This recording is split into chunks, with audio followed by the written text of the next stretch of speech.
Pourquoi le boycott fédère toutes les contestations?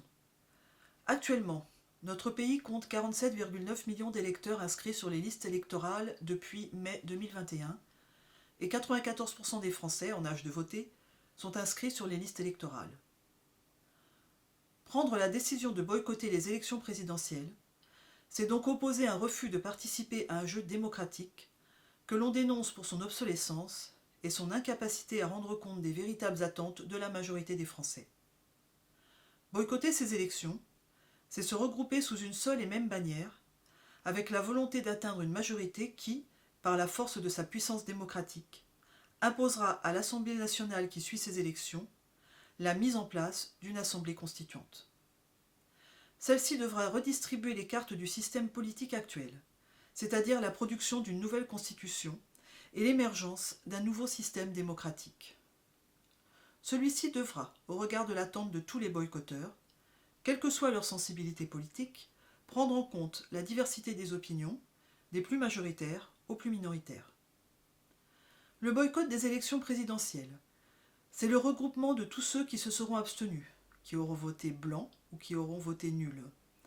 Dans tous les cas, ces trois types de refus sont le fruit de personnes ayant toutes leurs cartes d'électeurs en poche. Cet élément est essentiel, car il prouve que la masse des électeurs pris en compte ne remet pas en cause le principe d'une démocratie, mais conteste son mode de fonctionnement actuel. Prenons-les un par un. Un vote nul est le fait de quelqu'un qui a accompli un acte de nature à remettre en cause la validité de son vote. C'est donc un acte délibéré qui prouve que la personne tient à faire valoir, d'une manière ou d'une autre, sa désapprobation, voire sa colère. En ce sens, le système électoral qui l'a mené à cette impasse est forcément interrogé. Le vote blanc pointe le fait que le choix offert ne convient pas aux votants. Au-delà de l'insatisfaction qui s'en déduit, le système démocratique actuel ne peut se démettre de la responsabilité qui consiste à placer le citoyen dans cette impasse. Si les candidats proposés ne conviennent pas au point de ne pas pouvoir être choisis, c'est que leur personne ne peut, à elle seule, incarner les attentes de l'électeur. La focale portée sur une personne plutôt que sur un programme montre ici la pauvreté de ce système démocratique.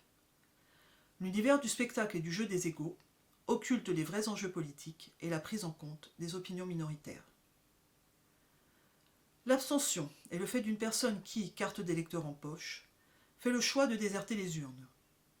Ce choix montre clairement que, outre l'indigence de l'offre, c'est le système démocratique en lui-même qui est dénoncé, puisqu'il y a refus de s'en servir. C'est la preuve qu'il ne correspond pas, ou plus, aux attentes démocratiques des citoyens. Si ceux-ci se sentaient, comme ils ne cessent de le réclamer, suffisamment entendus, respectés et impliqués, ils participeraient massivement. Ces trois modes de contestation, loin d'être des remises en cause d'un principe démocratique, expriment directement ou indirectement, consciemment ou non, le désir de passer à une autre forme d'expression démocratique.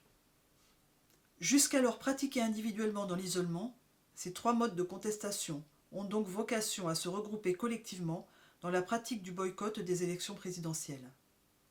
Leur demande politique d'une refonte de la Ve République ne pourrait que faire force de loi si les boycotteurs venaient à faire majorité.